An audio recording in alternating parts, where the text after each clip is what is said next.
Сәлем, сәлем. Формулаға келмекшісіздер ол? Мечта каждого человека. Автоцондап келейін деп отырық. 35-тен жол салыптамыз ғой. Хавелу можно доверять. Стабильный табыс жоқ еді. Можем организовать, допустим, тур, поехать с клиентом, автокөлікпен заниматься етем. Ондай нәрсе бұл атыда бар, ондай нәрсе. Некая реклама это, да?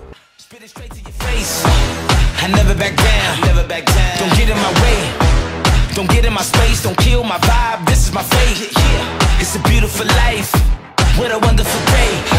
It's a hell of a night, going so hard, the devil will pray.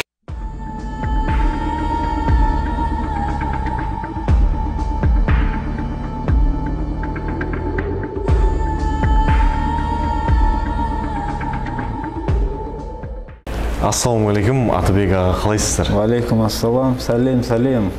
Сәлем. Қалайсыздар жалпы? Бизнесіңіз қалай? Шүкір Аллаға, жақсы. Бәрі болып отыр ма? Жақсы. Қалай ана? Бізді бітіргеннен кейін ощущение қалай жалпы? Жаймен набираем обороты. Да? Бітіргеннен кейін. Біраз мышление бұзылған шығар ана жерде, мықты кәдімгі стержень пайда болған шығар? Стержень пайда болғанда, иә, именно оқу кезінде барлық нәрсені алып қалу керек екен. Ар жағынан кішкене мотивацияң өшеді. Ондай болады. Алдында үлкен мақсаттар, сол үшін тоқтауға болмайды. Әдем, келсем сізбен. Атабек аға, жалпы өзіңіздің толық аты жөніңіз айтып кетсеңіз, одан кейін нишаңыз қандай? Жалпы біздің көрермендерге осы жайлы бір толық ақпарат беріп жіберсеңіз. Мен аты жөнім Ибрагимов Атабек Фазылұлы болады. Түркістан қаласының тұрғынымын. Осы 19 жасымнан автокөлікпен заниматься етем. 19 жастан ба? 19 жасымнан. Алып сату, сол. Бірақ көп деген нелер ауыстырғам. Нишаларын әртүрлісін көргем, ананы да көргем, мынаны да көргем. Сөйтіп піскесіз ғой. Бірақ айналып қайтып сол автобизнесқа келе беретін. Керемет. Жалпы басында именно біздің ортаға басқамен курсын оқыған кезде точка А қанша теңге еді басында бізге келмей жатып? Ортаны оқудан бұрында басқа школаларда оқыдым. Негізінде. Қанша табыс табатын еді сол кезде бізге келмей жатып? Стабильный табыс жоқ еді. Всегда сол ненормативно, то так, не алмайтын еді. Примерно қанша, если не секрет? Енді орташа табыс где-то айына 1 миллион. 1 миллион. Бір сол жобада еді. Түсінікті. Бізді бітіргеннен кейінше точка Б-ңіз қанша еді примерно? Мен ортада бітіріп шыққан кезімде уже точка Б примерно 3,5-4 миллион айына тауып тұрған едім. Стабильно? Иә. Керемет. Сондай апта болды, мен не қабылдадым. Не дейтін еді атын? Ниша ма? Жоқ. Декларация қабылдадым. Декларация қабылдадым. Дұрыс. Бір аптада 1 миллион деп айттың, бірақ 2,5 миллион жаптым бір аптада. Машалла, жақсы. Жалпы осы кәсіппен сізге айналысуға не түрткі болды жалпы? Осы 19 жасымда бастадыңыз дедіңіз ғой. Не үшін именно автомобильный бизнес жалпы? Автомобильный бизнес, мен жолдас балам машина сататын еді. Сонымен бірінші машинамның бір Максима еді. Nissan Maxima? Nissan Maxima, 95 жылы Максима еді. Соны саттық. Сонымен жолдас балам айтты. Ол жолдас балам да қазір Түркістанда автосалон ашты. Сол маған айтты, жүр, неге барайық деп. Атырауға барайық, Атыраудан машина алып келеміз деп. Мен онда түсінбеймін. Қай жылы еді ол примерно? Сол примерно 19-20 жасымда ғой. Так, 2000 қаншасыншы жылы сонда? Қанша жыл өтіп кетті, 35-тен жол салыптамыз ғой. Дұрыс. Сол барып, бір Максимам сатып, орнына бір Максимамен бір мотор кеткен BMW алып келгенбіз. Сонымен бастағанбыз барлығын негіз. Еще сол өздеріңіз табыстарыңызы ана BMW-ні жөндетіп, сөйтіп саттыңыздар ғой? Бір машинаны 2 машина істедік. Жақсы. Сонымен бастап, Құдайға шүкір, қазір бізде бір салон, ода бір салон. Жақсы. Сонда сіз сол 19 жастан бастап, қазір нешедесіз? Қазір жасым 36-ға келді, по-моему. 36, по-моему 36. Керемет. Сонда 19 жас пен 36 жас аралығында тек қана сол машинаның бизнесін ұяқ бияғында жүрдіңіз ғой? Айланасында жүрдім, бірақ негізі әртүрлі салада жүрдім. Москвада дастарханда саттық, Береке компанияның менеджері болдым. Автокөліктің краскасын саттым. Колорист болдым, детейлинг центр аштым. Сол Мәскеуде ма? Иә, туризм саласында істедім. Өзім негіз мамандығым менеджер по туризму. Гид переводчик Турцияда істегем. Жақсы. Ағылшынша білесіз ғой? Жоқ. Түркше? Little bit. Чуть-чуть ба? Түркше жақсы. Жақсы ма? Керемет, керемет. Түркше жақсы білем. Жалпы осы 19 жасыңызда жұмыс істеуді бастадыңыз. Иә. Соған дейін немен айналыстыңыз? Или просто школьник боласыз болған дейін? Оқыдық қой. Чисто оқыдыңыз, Әкеміз, шешеміздің дәуірінде жүрдік, университет оқыдық. Дұрыс. Қай жерді бітіргенсіз? Мен негіз МКТУ-ны бітіргем. МКТУ-ды. Керемет. Қазақ-Түрік университетін бітіргем. Жақсы. Сол. Так, жалпы сіз бізде оқыдыңыз, басқа мен курсында. Қай жағынан сізге ұнады? Мысалы, біреулер айтады, маған орта ұнады дейді. Әр адамның өзінің пікірі бар. Осы жайында сіз не айтасыз жалпы? Мен одан бағана айтып өткенде басқа школаларда оқыдым, бизнес школалар. Бірақ именно мен Шамил Әлеудинов келген кезде ағамен Риксиста не болды. Сол кезде Саятпен бірінші рет көруімізде. И мен ойға барған себебім именно доступным языком өзіміздің чемкенский немен ортада қалай можно выбраться на свет. Соған именно осы ортаға келдім. Енді керемет нәрсе ғой негізінде. Көп нәрсе ойыңда бар, бірақ оны шығарамайсың. Сол ортаға барған кезде тебя мотивируют, тебе дают информацию, с какой стороны начать лучше. И өзің сияқты единомышленниктер келгендегі басқа әңгіме болады да уже. Сонымен с ними кішігірім соревнование болады. Соны декларация қабылдаған кезде өзіңді проявлять етесің. Уже кәдімгі мотивация пайда болады істеуге, жұмыс істеуге. Соны адамдар ана жерде кішкене пахвалаға не қыласың, енді адамбыз ғой бәрібір. Біреу молодец, одан бетер от алып та әлі ұра бересің. Зор. Сол, мысалы, жаныңызда сіздермен бірге тағы да студенттер оқыды. Сол студенттердің арасынан сіздің бизнесіңізбен, автомобильный бизнес дейміз ғой, сонымен айналысқан адамдар болды ма жалпы? Автомобильный бизнеспен айналысқан бір жігіт болды. Оған біраз информация бөлістік, оған айттым қалай не алу. Ол әлі өзінің средствосына сеніп, оборотқа шығамай жүрген негіз. Бұл жерде главный мышленияңды дұрыстап ортада. Ең үлкен алатын пайдаң ол жерде мышление өзгерту керек та. То, что ақша табу оңай деген нәрсені басыңа кіргізу керек та. Біз трудно, как ақша қалай отношениең болса, ақшаң да саған отношение солай да деймін, ойлаймын да. Сонда делік сіз бұлай айтпақшысыз ғой, қанша жаратасың, сонша саған келеді. Иә, сол просто өмірде бұлай кездеседі ғой негізінде.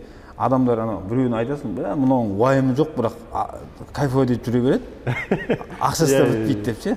Негізінде оның көзқарасы сондай да, ақшаға жеңіл ойлайды, жеңіл келеді да ақша. Бірақ адамдар дұрыс жағынан пайдалану керек та, оны ішіп, не қылмай, допустим, өзіңе бір өміріңде бір мақсатың болса, мақсатпен кетіп баратқан болсаң, ол басқа бағыт та. Соған ортамен бірге жету оңай деп ойлаймын да менің негізі. Әдем. Жалпы Атабек мырза, біз қазір қандай көлікте отырмыз? Біз қазір отырған көлік Hyundai Palisade деген премиальный автокөлік. Жалпы қазір нарықта Китай өнімінің көліктері пайда болып жатыр, Қазақстандікі жақсы өндіріп жатыр, және де европейский машиналар жақсы өтіп жатыр. Жалпы қайсының продажасы жоғарырақ? Яғни корейский сборка ма жалпы? Қазір алдыға шығып баратқан көлік Китайдың автокөліктері. Бізде АКАП деген ассоциация бар. АКАП? Не ол? Ол автомобильный сол ненің полный несін жүргізеді, статистикасын қалай не болып отыр, қай машина өтіп отыр, машина қанша сатылып отыр. Аналитикасын істейді ол? Иә, соның полный аналитикасы бойынша қазір Қытай автокөліктері өте жақсы сапада, өте жақсы неде шығып, сатылымы жақсы болып отыр. Сол себептен біз Құдай қаласа осы жылдың наурыз айынан құдай қаласа Хавал автокөліктің дилері болып Хавал брендтің формулаға әкелмекшісіздер ол. біз Жақсы. бірге қосылып құдай қаласа Хавал Астана Моторспен біз договор жазып енді Хавал алып келеміз құдай қаласа наурыз айында. Жақсы. Жалпы Хавал қандай мақсатпен әкеліп жатсыздар Түркістан қаласына? Сіздің ойыңызша ол Түркістаннан жақсы сатыла ма екен? Бізде Түркістанда ең алғашқы официальный дилер.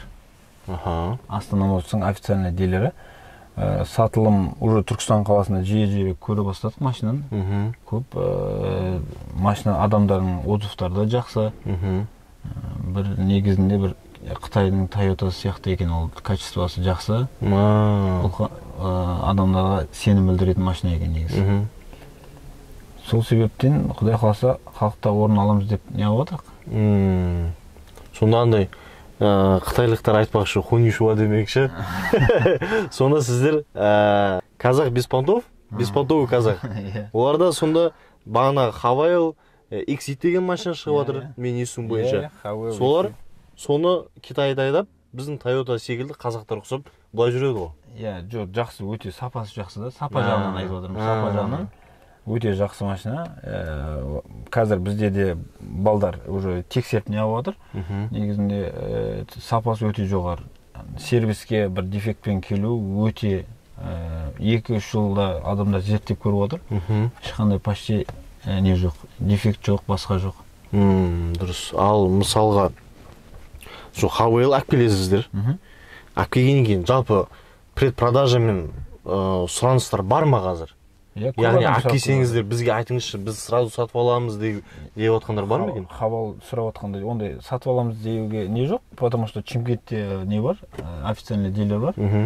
Ол жақтан біз анализ қылып отырық. Айдың басынан уже кеше январьда ашылған салон уже 45-46 машина сатып тастапты. Бір айдың ішінде? Бір ай болған жоқ әлі міне. Осы февраль айында уже 45 машина сатып тастапты машина. Жақсы.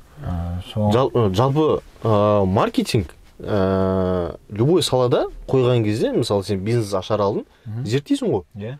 Зерттегенде сен мысалы бір дөңгелек сататын магазин болатын болса, сен ашылмай тұрып, предпродажамен бірнеше штугын сатып жіберсең, ол саған как бы капиталыңа да плюс, и плюс сен уже автоматом сенде анализ пайда болады.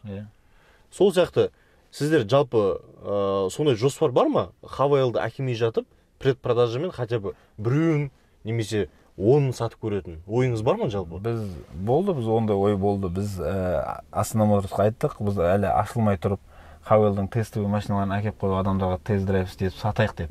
Біз енді опытымыз жоқтығынан ол негізінде. Сөйтсек ол кісілер айтты бізге, ол дұрыс емес нәрсе деді. Адамға конфетті көрсетіп, конфет бермей қойғанмен бірге. Дұрсыз енді. Адам көреді, мінеді, машина ұнайды, алам десе қайда машина? Күте тұр, мартта келеді деді, ол барып Чимкенттен алып кетеді. Мен клиентім жоқ адам. Сол себептен мы пока решили придержаться. С осторожностью смотрите, да? Машинаны кіргізіп, очередь қойып, чтобы барлық машина в наличии болып, сосын біз уже тест-драйвты бастаймыз. Түсінікті. Енді мәселен бұл жерде былай ғой. Хавейл болады, формула болады. Іштік бір конкуренция пайда болады ма екен? Там менеджерлердің арасында, компанияның табысына влиять ете ме екен ол? Қалай ойлайсыз ол жағын? Жоқ, ол әлде қайда компаниямызды өсіреді. Біз поддержанный автомобили, қазір Формула 1-да основной сататымыз поддержанный автомобили. Ол біз уже екеуді бірге коллаборация қылып, екеуін қосып, ол жақтан трейдингнен шыққан машинаны формулада сатамыз. Потому что статистика бойынша 50%-дан көп 70%-ға почти адамдар трейдингмен мінеді машинаны. Ескі машинасын беріп, жаңа машина алады. Түсінікті. Трейдинг туралы қазір біраз сұрақтарым бар, оған қазір келесі локацияда қоямыз. Мысалы, қазір енді Hyundai Toyotaға қарағанда көп сатылып жатыр. Деп естіп жатырмын мен. Не үшін? Toyota қазір баяғыдай өзінің статусын жоғалтты ма? Немесе оған басқа факторлар влиять етіп отыр ма? Осы туралы не ойлайсыз? Жоқ, ол себеп мынандай бірінші бір жерде проблема отсутствие автомобилей на рынке. Допустим, Toyota российский осы санкциядан кейін Россияда завод жабылып, Машина келмей қойды Россиядан. Бізге в основной Toyota Camry, RAV4 барлығы бізге неден келетін тұғын? Россиядан. Қазір Питердағы завод жабылғаннан кейін уже бізде отсутствие машина жоқ, сататын нәрсе жоқ. Товар жоқ ол. Иә, Hyundai'да бар, но задержки. Қазір бұл жылдан бастап уже Santa Fe деген сияқты кроссоверлерді вообще мен естуім бойынша алып тастады оларын на этот с продажи. Потому что кузовтардың келуі қиын болып отыр, также транспортировка қиындады. Сол себептен біздің қазір Қытай мемлекеттен келіп отқан автокөліктер сапасы да бар, саны да бар. В общем, адам сұраса, барлық машина бар да в наличии. Сұранысқа лайықты көліктер ол. И как его, не то, что из-за того, что нету машин алып отқан жоқ адамдар көріп отыр, то, что Хавейлу можно доверять. Сапасы жақсы, ол Хавейлмен наряду, допустим, Чанган, біз қазір Чанган деген автосалонды да ашамыз құдай қаласа. Ол да жоспарымызда бар. Құдай қаласа, осы жылдың ақырына дейін үлкен бір компания болып, қолымызда бір 50-60 адам істейді деген недеміз, ойдамыз. Ниет бар ғой? Иә. Ниет болса керемет. Жалпы қазір барлық адамдар көліктерді рассрочкамен алып жатыр. Кредитке алып жатыр. Жалпы несие жағы қалай сіздерде? Жалпы бар ма ол, немесе только наличка ма? Жоқ, бізде барлық система уже насчет банковской системы бәрін наладить етіп қойғанбыз. Құдай қаласа бізге өзімізге автоцонды алып келейін деп отырық. Осы жерге ма? Иә. Осы жерде полный машинаны оформить етіп, еш жаққа бармай, банкта осында, оформлениеде осында бәрін бітіріп, сразу автокөлікте шығып кетеді.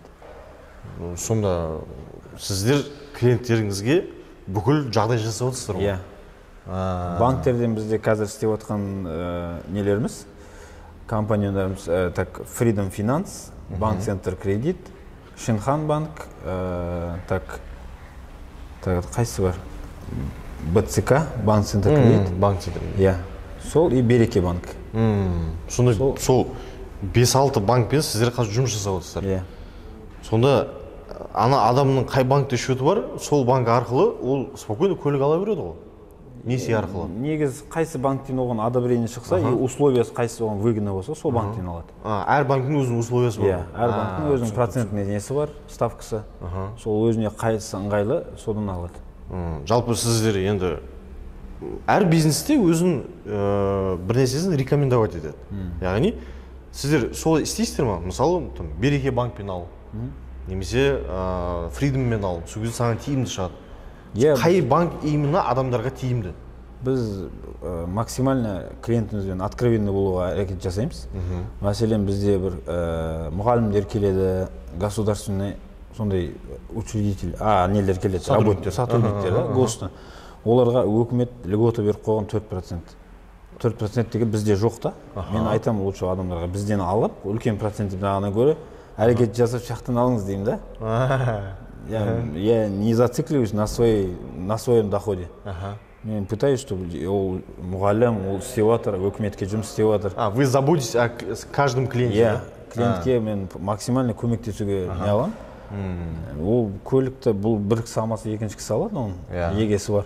Просто ол кісіге өкімет сондай мүмкіншілік беріп тұрған екен, неге пайдаланбауға? Сонда мектеп мұғалімдерге де, акимат немесе басқа да госструктураларға, оларға 4%-пен өте қиын жағдайда алу. Процент вероятность үлкен, өте қиын, но мүмкіншілік істеп көрген жақсы да. Переплата очень маленькая, сол үшін оны пайдаланған дұрыс деп ойлаймын да. Сол үшін ұсынам оларға, барып көріңіз бірінші. Ояқтан жүдә әрекетіңіз болмаса, сосын бізге келіңіз, біз қолымыздан келген істейміз. Керемет. Мысалы, біретте үкіметтің программасы шықты. Түнгі 12-де ашылды ма, сонымен тұртты, азан 10-да. Онда ашылды, сонымен не бардак болды, сол жерін түсінамадым бар ғой? Онда ашылды, 15 секундта разобрали, 780 код. 780 ба код ашылған еді, соны 15 секундта разобрали. Мен есімде бар, сол кезде 10-нан бір 40 кеткенде ма, әшім кіре салайшы деген ғой. Кірсем, ана сайт істемей ғой көріп. Шок болды ғой, сонда кәдімгі 1 минуттың ішінде бүкіл машина алып тастаған ба? Иә, 1 минуттың ішінде. Жоқ, орын алып тастаған да бағана. Квотаға. Ол сонда енді орын алды.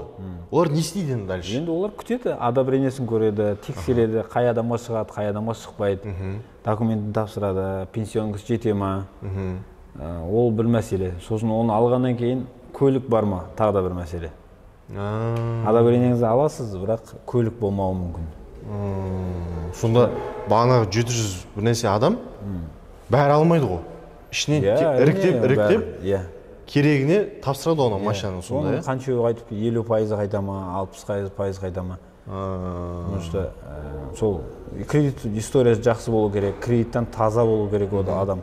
Оның критериялары өте көп. Түсінікті. Мысалы сіздерге отбасы бар адамдар келеді. Бала шағасымен. Сол кезде олардың пенсионкасы жақсы жүрмесе, олар келіп сіздерге машина алғысы келеді ғой енді жалпы. Сол кезде неғып бізге одобрение шықпайды? Жалпы бола ма жалпы? Жоқ, ондай жалпы жоқ бізде. Ондай жоқ па? Жоқ, біздің қолдағы нәрсе емес қол. Біз тек қана ол адамның жесенені кіргіземіз, ат жөнін жазамыз, ары қарай уже банк өзі шешеді оны беруге. Өзі шешеді? Иә, кредит доверие бар ма оларға, жоқ па, оның кредитный историясы қалай, оны шешетін сол мәселе да. Адамдар келеді, несиеге алады. Сіздерде еще бағана айтқандағыңыздай рассрочка бар дедіңіз. Ол қалай сонда рассрочка? Рассрочка емес, отсрочка. Отсрочка ма? Отсрочка. Ол қалай болады? Майкар Финанс деген банк бар.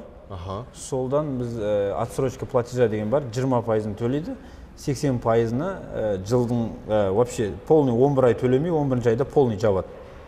Сонда мысалы көліктің бағасы 1 миллион теңге тұратын болса, ол сонда 200 мың теңгесін төлейді. Қалғанын 11 айда 25% қосып, 25% годовой. Соны қосып 11 айда полный суммасын жабады. Түсінікті. Сонда кәдімгідей жеңілдік береді екен ол клиентке? Әртүрлі нелер бар, условиялар бар. Түсінікті. Трейдинг жайлы айтып кетіңізші. Ол қалай болады өзі? Біз тщательно қараймыз машинаны қабылдайтын, чтоб көбінесе бізге келеді, өте ескі машиналар келеді басқа. Бізді салонда байқаған болсаңыз, бізде вообще жұмысы бар машина жоқ, біз алмаймыз да. Пытаемся максимально таза машинамен істеп, и клиентке барлық, допустим, бір жерде какой-то бір дефекті болған болса, соны айтып беруге әрекет жасаймыз. Сонда адамдар машинасын алып келеді, сіздер көресіздер, потом қабылдайсыздар? Қабылдаймыз. Өздеріңіз сатып аласыздар ма? Жоқ, ауыстырамыз. Допустим, ол бізге ескі машинасын береді, біз оған жаңа машина береді. Түсінікті. Трейдинг. Бірақ егер сол машинаны кейін басқа адам сатып алған жағдайда, сіздер полный минусын алып шығасыздар ма? Иә. Қай жер ұрылғанын? Технический характеристика береміз, қалай не болғанын, карта приемке қалай қабылдағанымызды көрсетеміз. Соларын көрсетіп, мына жерінде мынандай, мына жерінде мынандай, и следовательно осыған бағасы осылай деп та. Түсінікті. Так, Атабек мырза, біз қазір дәл осы Формула 1-дің алдындағы бұл сайынқы ма, немесе адамдарға как модельді сияқты қойыпсыздар да машиналарчы? Барлық салонда байқаған болсаңыз, алдына, чтоб салон екені белгілі болу үшін, некая реклама это, да? Адамдар осы жерде автосалон бар екенін көрсін. Кішігірім наружный реклама ғой, бесплатно. Наружный реклама. Дұрыс. Дизайн маған өте қатты ұнады. Бұны арнайы сыздырдыңыздар ма? Жоқ, біз осы Түркістан қаласының өзінің дизайны сызды ма? Қалай болды жалпы историясы бұл зданияның? Бұл жалпы бұяқа именно под автосалон салынған здания. Бір кісілер бұны біз істейміз деп айтқан, салып беріңіз бізге здание деп. Үміттенген ғой? Үміттенген. Ешқандай арасында келісім шарт болмаған. Бұл кісі салғаннан кейін екеуінің арасында келіспеушілік болған, сонымен тоқтаған. Бізден алдын көп уақыт бұл здание тұрды. Әртүрлі компаниялар келген, бірақ алмаған. Арасында келісе алмаған. Сонымен біз жалпы алдық, енді бұл қазіргі көрініс, бүгінгі көрініс, бір айдан кейін бұл көрініс өзгеріп кетеді. Мүлдем басқа болады. Потому что біз қазір стандарт бойынша хавалды мұнан бәрін бұзып, басынан істейміз. Сондай ма? Фасадты бәрін бұзып, ішінде де барлық жағдайын жасаймыз, Құдай қаласа, бәрі стандарт бойынша, хавалдың несі бойынша. Ремонттық жұмыстар болады ғой, әжептәуір? Әжептәуір, сервис центр болады, Құдай қаласа, Түркістанда алғашқы рет уровеньде істейтін сервис болады осында. Түсінікті. Қанша квадратный метр? Жалпы 1200 квадрат. 1200. 1200-ге сіздер қанша машина сыйдыра аласыздар примерно? Мақсат бұл жерде 1200-ге сыйдыру емес. Бұяқта қазір біз қазіргі көріністе машина салып жатырмық ішіне. Бірақ ертең барлығын уже стандартпен әр машинаның арасы пәлен метр болу керек. Адам көрген кезде ыңғайлы болу керек, чтобы рассмотреть со всех сторон, адам айналып. Адам ыңғайлығын жасайсыздар ғой. Бұл менің машинам деп айналып аффирмация визуализация жасап. Планетарный, галактический дейсіз ғой. Дұрыс. Керемет. Кобальт, равон неге көп сіздерде? Өйткені қалай? Это наши пирожки, которые быстро продаются. Сонда премиум классқа қарағанда средний класс тез сатылады ғой. Қолжетімді. Қолжетімді. Сол үшін равон адам көп алады. Негізінде ішінде ешқандай несі жоқ, адамға бір условия, допустим, даже элементарно люксінде не жоқ, подогрев сиденье жоқ. Бірақ адамдардың қолжетімді. Новый машина мінгісі келеді, новый машина осы. Енді біздің Құдай қаласа ұсынатын машинамыз осындай машиналарын жабу үшін. Осынан кішкене бағасы үлкен, бірақ бүкіл удобствоға комфортымен. Жалпы мына көлікті таза еркектер мінеді деп естігем. Брутальный. Брутальный ма? Везде проходный. Бұл көлік қақтан келді? Бұл көлік бізге Эмираттан келген. Бұл көліктерді основном біз Россияға неғып алып келеміз. Заказбен алып келеміз. Потому что они дизельнелары. Біздің дизельдің сапасы нашар ма, бізде адамдар мінбейді онша. Бұл негізінде Россияға алып келгенбіз. Бұның бірнешесі бар. Қазір кішкене рубльдің стабильнесі болмағандан кішкене түсіп тұр. Инфляция. Жоқ, кішкене түсіп тұр рубль. Түсіп жатыр ма? Содан кішкене нелеріміз тоқтап тұр, клиенттеріміз. Жалпы бұл Ресейге кететін машиналар. Бұны сонда заказымен берілген? Заказ болғанда жоқ, олар енді солардың спросына қарай. Именно осы машинаға сұраныс жақсы. Россияда? Ресей азаматтарының. Түсінікті. Енді бұл пока осы Формула 1-де тұра тұрады? Дұрыс па? Жоқ, бұл осы жерде Қазақстан азаматы кезім болса, біз оны сата береміз. Осы жағада сата бересіздер? Сіздер сонда түсінуім бойынша Дубайдан кез келген адамға кез келген көлікті алып келе аласыздар? Ол жағын айтып беріңізші. Заказ түсетін болса бізге машина, бізге любой эконом класстан бастап, ол Lamborghini бола ма, бағана Rolls-Royce бола ма, разница жоқ. Любой машинаны заказ беретін болса, біз можем организовать, допустим, тур, поехать с клиентом, показать, где купить, где продать, бәрін түсіндіріп, алып, өзіне ұнаған машинаны алып, бұяқа полный сопровождение, документов, бәрін істейміз. Налаженный, да? Корея болсын, Корея елінен болсын, Эмираттан болсын, любой жақтан машина әкеліп береміз. Ешқандай не жоқ. Түсінікті. Сіз, Атабек мырза, мынадан қорықпайсыз ба? Сіздер Дубайдан көліктерін яқа қарай жібересіздер, Түркістанға қарай. Сол кезде авиа немесе басқаша доставка түрлерінде көлікке зақым тиіп қалады деп, бір жері ұрылып қалады, сынып қалады, немесе мынау зеркало заднего вида ең әлсіз жерлер ғой машинаның. Сол жерде сынып кетеді деп қорықпайсыздар ма жалпы? Жоқ, бұл бизнес болғаннан кейін бәрінің өзінің несі бар, какие-то не дейді? Минусы и плюсы. Жоқ, минустары бар, плюстары бар. Ондай нәрсе болса, біз ол нәрсе положениеден шығуға әрекет жасаймыз. Ондай нәрсе болып жатыр да бар, ондай нәрсе в практике. Машина, допустим, ДТП-мен, новый машиналарымыз ДТП-мен келген жағдайда болды. Бірақ біз положениеден шығамыз, ешқандай оны. Бірақ сол именно доставка кезінде зақым болған клиентке түсіндіріп айтасыз ба? Айтамыз оны. И бізге компанияда, допустим, страховка береді. Сол нәрсені біз возмещать етіп береміз негізінде. Түсінікті.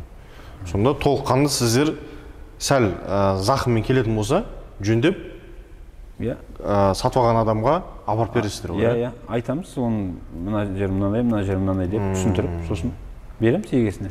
Түсінікті. Мысалы, мен Шымкент қаласының азаматымын. Мен сізге айтам. Атабек мырза, маған Дубайдан примерно наурыз айына осындай бір Toyota 300 керек. Сіздер оны қанша срокта әкеле аласыздар?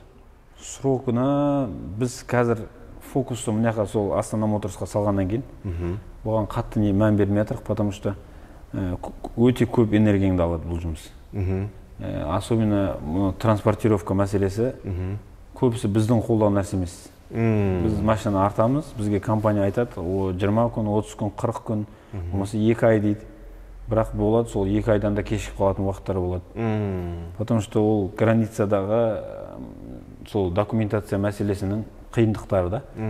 Оған сіздер уже жауап беремейсіздер ғой? Мен де жауап бермеймін, ол компанияда, допустим, любой өзімізде, допустим, күніміз органға бір нәрсеге түсетін болса, олардың қолында нәрсе, бізден зависит етпейді. Солардың құқығы. Олар қашан одобрение береді, сол кезде шығады машина. Бірақ біз енді максимум тездетуге әрекет жасаймыз, қолымыздан келетін. Керемет. Дубайдан ең көп алынатын машина түрлері қандай? Қазақтардың сұранысы бойынша. Дубайдан ең көп. Мен естуім бойынша Дубайда біздің пафосный понт қой жалпы қазекеңді ше. Toyota 70-75 мініп алады, болды, ол ханым деп есептейді өзі. Бірақ Дубайға мен барған кезімде, о жерде 70-75-тер әшейін таксовать етіп жүр. Мен ойымша сол таксовать етіп жүрген машиналар утилизборға кетіп, обратно Қазақстанға алып келеді деп ойлаймын мен сонша, жалпы. Жоқ, қазір андай адамдардың көзі ашық, өзінің қалтасына қарай алады негізінде. Ол таксинің машинасын алсаңыз да болады, оны бірақ барады, адам көреді, түсінеді ол. Или он соглашается из-за того, что карман ему так позволяет. Или жалпы алданып қалады деген нәрсе жоқ деді, ондай таксинің машинасын әкепті деген. Өзінің қалтасына қарай алады, или ол мынақа кеп бір өзімсің азаматқа сату мақсатында әп келеді. Перекуп. Перекуп. Келеді, машина рыноктан төмен болады, соға қарай машина осылай, сояқта месіне мінген, үткен дейді да, сөйтіп сатады. Жалпы негізінде не ғой, как ол, біліп алады барлық адам. Уақыттан алып отқан адам біледі. Бер жақта уже вторичный қолға кетіп отқан, оны білмеймін. Kia Seltos. Мен бұл сіздерде жалпы көліктің түрі өте көп.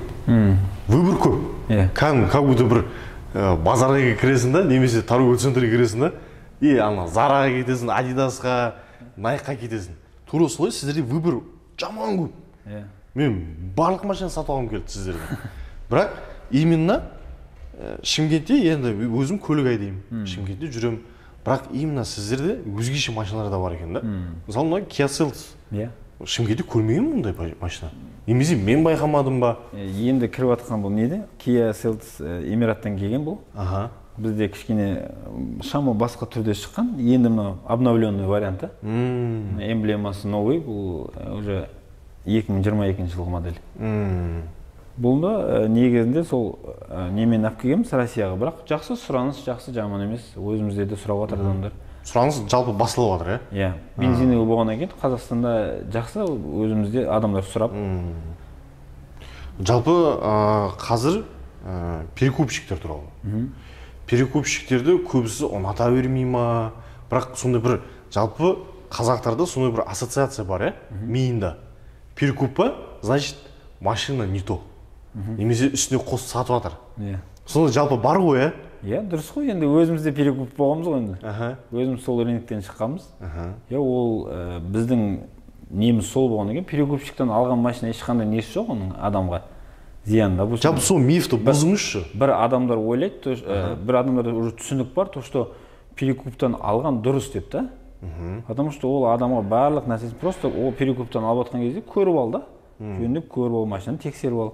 Бірақ мен жұмысым сол болғаннан кейін, мен допустим Атырауға барам, Ақтөбеге барам, машинаны тщательно тексеріп, алып келіп, оны химчистка жасаймын, полировка жасаймын, дайындаймын машинаны, әдемілеп, чтобы адамға ешқандай жұмысы, если он честный перекуп болатын болса, бәр жағын істеп, мына аға осындай машина, мына жер крашеный, мына жер не крашеный. Машина ұрылмаған, бәрін көреді адам. Өзі де, допустим, алдында түсінетін адам болса, көріп, алатын болса, оның ешқандай несі жоқ, айыбы, допустим, перекуптан алған. Сонда сіздің айтуыңызша, колесоға кіріп, бір адамнан алғанша, лучше перекупщиктен алған дұрыс. Өйткені ол саған бүкіл жағдайың машинасын жасап береді, сен просто сатып алып, дальше жүріп кете бересің. Иә. Потому что не ғой, как ол, сіз ол перекуптай ценамен аламайсыз біріншіден. Перекупщик может үстіне қойып атқан шығар, миллион қойып атыр ма, 500 қойып атыр ма. Бірақ сол істеген жұмысына жараса, ол саудаласқан, ол машинаны жасаған. Оны сізге әкеп, уже сіз одан ұтсаңыз көп болса бір 200-300 мың теңге ұтатын шығарсыз. Бірақ сіз уже готов, сіздің уақытыңыз бөлінбейді, кетпейді оған. Сіз ешкімге алданбайсыз, не алмайсыз, басқа жерден экономия қыламын деп. Дайын машина аласыз да сізге. Просто смотря у какого перекупщика купить. Я инстаграмда да қарап отырсаңыз, қазір Россияда честный перекуп дегендер бар да. Иә. Сол смотря шынымен де сондай честный перекуп болса, тебе повезло. Олжас Оқас ол жаққа кепті. Иә. Не деп айтты ол жалпы Формула 1 туралы? Жоқ, көрді. Оның көзқарасы қалай болды? Көрді, Түркістанда бұндай салон бар екеніне көріп, қуанып. Таң қалған шығар? Иә. Сонымен айтты, тапите, бізге кішкене мотивация беріп кетті. Тоқтамаңдар, Құдай қаласа. Біраз тілектерін айтты, бізге нелерді айтты, не өзгерту керек, кішкене ойларын, ақылдарын айтып кетті, жалпы. Работаем дальше. Именно біздің болатын брендті тест-драйвқа алып келген екен, Хавейлді. Қандай көлікпен келді? Дарго. Хавейлдің Дарго, түсінікті. Жалпы Атабек мырза, қашан ашылды бұл Формула 1? Формула 1 ашылғанына уже жарты жылдан асып кетті. Примерно 7-8 айдай. Иә. Басында қанша тегінмен бастадыңыз жалпы? Басында ма? Компания құрылған кезде немесе шет жақтан инвестиция тарттыңыз ба? Сол жайында айтып кетіңізші. Негізінде бизнестің басы 10 миллионмен басталған. 10 миллион. Формула 1. Иә. Қанша машина барады примерно? 10 миллионға қанша машина келеді? Бір машина. 10 миллион теңгеміз бар еді менде. Россиядан келгеннен кейін примерно сондай сумма ақшам қалған менде. Сонымен бастап, сонымен инвестиция тартып, сонымен бастадық. Жалпы, в общем, ақшадан қорқпау керек қой. Қорқпау керек. Иә. Жоспар құру керек, жоспарға анализ істеу керек, здравый анализ істеу керек. Сонымен бастау керек. Өзің жақсы көрген жұмысыңды с любовью істеу керек болды. Түсінікті. 10 миллионмен бастадыңыз. 10 миллионды сол оборотқа құйдыңыз. Иә. Қазіргі оборот қанша компанияның? Мен естуім бойынша Формула 1, енді біз сізге келмей жатып, жалпы анализ жасадық қой сізді. Мен естуім бойынша компанияның жалпы капиталы оценивается где-то бір 600 миллион теңгеге. Иә. Сол рас па? Иә, оценочный немен бізге 650 миллион шықты ғой. Түсінікті. Сонда формуланы сіз өзіңіз где-то бір сол 600-650 мың теңгеге бағалайсыз ғой. 650 миллионға примерно бізде оценка қазір беріп жатыр. Түсінікті. Қазіргі оборот қанша? Сол если честно, вот реально айтыңызшы. Біздің көрермендерге қанша? Ежемесячный оборот где-то ай сайын біздің кассадан айналатын ақша где-то бір 150 миллиондай ақша айналады. Айна? Иә. Бір айда? Иә. Сонда оны сол бағанағы 5 ай, 6 айға шаққанда примерно сіздерде әжептәуір сумма шығып тұр ғой? Иә. Миллиардқа дейін барып қалады өзінің ішінде. Иә, Құдай қаласа. Жақсы, жақсы. Күшті. Қорытындылай келетін болсақ. Иә. Жас кәсіпкерлерге өзіңіздің бір сабағыңызды айтыңызшы. Жас кәсіпкерлерге айтатын сабағым, мен өзім әртүрлі кәсіпке көрдім да. Бірақ мен основной өзім бизнесім, допустим, осы автобизнес болғаннан кейін қайта-қайта осы бизнеске оралып едім. Ананы да көрдім, мынаны да көрдім, не получалось. Мен жолдас балдарым бар еді алдымда. Олар маған мышлениеміз бөлек. Маған айтады, қойсай, бір жұмыста тоқтасай, бүйтсей деп. Құлайым, қайтып тұрам, қайтып кетем. Құлайым, қайтып тұрам, қайтып кетем. Не получается, дальше иду. Не получается, дальше иду. Бірақ тоқтамау керек та жалпы. Ортаға келдім, допустим, мен просто я все знаю деген нәрсе тоқтамау керек та адамда да ше. Мен білем, просто менде ақша болса еді деген әңгіме Жоқ, сен вот именно сол сен ештеңе білмейсің да, сол себептен сен әлі ештеңе істемей жүрсің. Если сен білетін болғаныңда, сен уже на другом уровне бол бы. Сол Просто адам соны өзі түсіне білу керек та, и өзін развивать ету керек, өзі тоқтамау керек, пробовать надо. Бір нәрсе болмай жатыр ма, пробовать надо. Бірақ ең үлкен бизнес, мына Саидмұрат Давлатов айтады ғой, ол сенің уақытың кеткен нәрсе, сен жақсы көретін нәрсеге кірген жақсы. Допустим, мен мына машинама, мен машина істейін. Сапожник па, сапожник дамысын. Ертең ол да үлкен аяқ киімдер тігеді, допустим. Аяқ киім сататын дүкен ашады. Не важно, что сапожник или ты в сфере автомобиля работаешь. Қай сферада істесең де, соның маманы, соның лидері болуға әрекет жасау керек та. Сонда сен үлкен күш көтересің. Иә. Соны просто түсіну керек, мышлениені ауыстыру керек. Оны болмайтын нәрсеге ақшаны құрта беріп, допустим, бізде менталитеті сондай нәрсе жатып қалған бар. Адам кішкене ақша капитал түссе барып Камри мініп алады, или көшеге адамдарға не алу үшін да бір несі. Понт. Я для понтов. Не, сперва сделай свое. Бір уровеньға шығып ал. Сосын істейтін ананы аласың ба, мынаны аласың ба, чтобы у тебя свободный капитал болсын. Я мен өзімді, допустим, любой көлікте жүре берем, бір кісілер айтады мағандай бір армянский машиналарда барып қалсам маған айтады, атеке өзің автосалоның бар не. Маған айтады, маған қазір маңызды емес, на чем я езжу. Маңызды, чтобы сейчас компанию поднять. Сол мен өз көз қарасым сондай. Мен, допустим, кімде айтады ғой, Марғұлан Сәрсенбаев, допустим, өз бірінші үйіні 45 жасында алған дейді, квартирасын. Хотя он долларовый миллионер да, ол кетіп қалған уровень қайда адам, бірақ сондай неге келген кезде үй сатып алған. Ол ақшасы жоқтығынан неған жоқ, ол просто үйге салатын капиталды бизнесқа салды, оның мышлениясы бөлек, и соған қарай ол поднял свои обороты и стал еще богаче. Оныңыз рас. Соны мен ортада оқығаныма өте қуаныштымын. Ортада өзімнің минус шетін таптым. Мысалы, сіз сол ортада оқыдыңыз басқамен курсында. Енді сіз сойға тағы да оралуға дайынсыз ба? Жаңа идея іздеуге, жаңа единомышленниктермен араласуға, және тағы да новый границаға шығуға. Өйткені бізде, мысалы, ортада басқамен курсында әр жыл сайын новый инструменттер пайда бола береді. Жалпы бізге келуге планда бар ма? Біз енді ортадан кетіп отқан жоқпыз, әлі де сұхбаттасып тұрамыз, әлі де совет аламыз. Жалпы сіз хабарыңыз бар, мен орта бизнестің директоры Алтынхан мырзамен қазір біргем. Ол естігім бар. Бұл бизнесті сол кісімен жүргізіп жатыр, көп көмегі тиіп жатыр.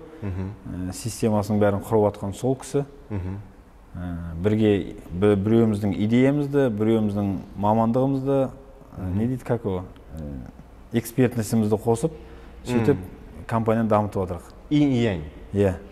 Просто сол инь-яньді адамдар қоса білу керек та, ақшаның бәрін өзім жеймін деп адамдар. Өзім тартам деп бүкіл грузды өзіне алып алады да, и в конце ни компании нету. Ничего не строится, в общем. Он хотел больше съесть, но ничего не получилось. Мен лучше осындай эксперт, осындай маман кісімен бірге істеп, бірге нан бөлісіп жеп, лучше менің компаниямды 10 есеге өсіргенім жақсы, тоқтамай. Сол себептен өте қуаныштымын, ол да бір тағдырдың несі, ол кісімен жолықтырды, ортада көрдік, бір-бірімізді. Саят мырзаға да үлкен рахмет. Жалпы тоқтамау керек қой. Дұрыс айтасыз. Біздің жалпы основатель Саят мырза туралы өзіңіздің пікіріңізді айтыңызшы. Саяттың бағана өмірін көрген кезде, бағана как он вагончики начинал бәрін, адам шынымен ойналатын нәрсе де. Главное, адам өзінің мақсаты бар, өзінің, біз мұнда хакатон өттік, әлі тоқтап отқан жоқ, келеміз, біз ортаға барып ілім алып тұрамыз. Есіңізде болса бірге отырдық қосы. Сол хакатонға барып білге білім алдық, не алдық, жоспар құрдық. Сөйтіп адамның жоспары болса, неважно, ты сегодня в вагончике живешь или у тебя без крыши над головой, сенде мақсатың үлкен болса, сол мақсатқа жетуге планың болса, главный, сол планға жетесің сен. Саят ол наглядном примере сол нәрсені көрсеткен адам да. Өзі сондай қиын дәрежеде болып тұрып, қазір әке-шешесін шетелге жіберіп, сонша адамның ортада әр потокта 100-120 адам оқиды. И ішінен, допустим, 50%-ның успехы бар, 50%-ның жоқ. Это все зависит от нас самих. Дәрс ғой. Ол ол жерде 100 адам ілім алып жатыр, ішінен 50 ештеңе не алмай, ой жоқ, саятта дұрыс болған жоқ деп, допустим, негатив айтады. Негізінде он просто бізде ана қолымызда браслет бар тұр, бәрі өзіңнен деген. Соны сезіну керек адам, то что бәрі өзімнен, мен, значит, что-то не так сделал. Ол қала берсе біз өзімізде просто Алла береді ма, бермейді, ол мәселе бар, бірақ Құранда аят бар. Аллах не меняет положение людей до тех пор, пока они не изменят самих себя деген. Дұрыс айтады. Біз өзімізді өзгертпесек, Алла бізге келіп жолды ашып бермейді, біз әрекет жасауымыз керек, оқуымыз керек. Ниет қылу керек. Жаңа бағыттарда істеп көру керек. Каждой сфере өзін попробовать надо. Сол кезде сен настоящий профессионал болып шығасың да бір неңген. Дұрыс. Сол жалпы өзіне күмәнданатын адамдар көп. Особенно жастар. Сол жастарға бір сөзбен кәдімгідей бір совет айта аласыз ба? Қысқаша. Просто қысқаша совет барып айфонға барып кредит қалғанын көрі, рассрочкаға барып оқыған жақсы деп ойлаймын. Ол шынымен айтам, ол оправдает себя. Сен оны оқып болғаннан кейін айфонды қолыңмен былай наличныймен-ақ сатып ала саласың да. Өте керемет совет. Мен мысалы өзім қазір мен iPhone 13 ұстап жүрмін да. Осыған дейін Samsung ұстағам мен. Только Samsung ұстағам. Неге? Өйткені мен дүниеге емес, білімге қызыққам да басында ше. Соның арқасында қазір екеуміз сұхбаттасып отырмыз. Как бизнесмен, маркетолог и как бизнесмен. Шымкенттің бір өз саласының маманы болып отырсыз. Дұрыс. Енді Атабек мырза, блиц сұрақтар болады. Мен сізге сұрақ қоям. 5-10 секунд ішінде бір сөз немесе 2 сөзден максимум жауап беруге тура келесіз. Бизнеспен махаббат взаимосвязаны ма? Конечно. В чем заключается сила? Сила в правде. Правде? Рассрочка. Рассрочка? Рассрочка это хорошо для умного человека. Кредит. Кредит нехорошо. Кредитті біреулер харам дейді да? Сол рас па? Дұрыс, енді ол Алланың бізде Құранда келген нәрсесі, допустим, ол нәрсеге тыйым салынған. Бірақ адам әртүрлі жағдайда болады, біреуді обсуждать етуге болмайды, мынау кредит алыпты, мынау бүйтіпті деп. Просто барлық адам әртүрлі жағдайда тұрады. Енді бірақ рызық беруші Алла, одан күту керек Алладан барлығын, то, что от тебя зависит, барлығын істеу керек. Ну, біреуді критиковать ететін өмір емес қазір. Дұрыс айтасыз. Формула 1-ден біздің оқырмандарға қорытындылап бір совет айтсаңыз, сонымен жалпы сұхбатымызды соңына таяп қалды. Көрермендерімізге бір совет берсеңіз жалпы. Жалпы тоқтамаңыздар, оқыңыздар, білім алыңыздар. Неважно сіздер саятта оқисыздар ма, басқа жерде оқисыздар ма.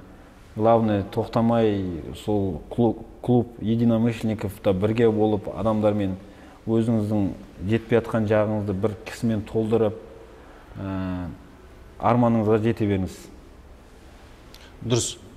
Сіздермен Формула 1, Атабек мырза, формуланың основателі, сіздермен мен Дінмұхамед, орта компаниясының маркетологы, әрмендеп жаңа контенттер болады, жаңа сұхбаттар болады. Бұл біздің жалпы студентіміз Атабек мырза, Формула 1-дің основателі тағы да айта кетсек, және де подписация етіңіздер біздің каналға, колокольчикті басыңыздар, және лайкты аямаймыз достар. Сіздермен Орта бизнес групп.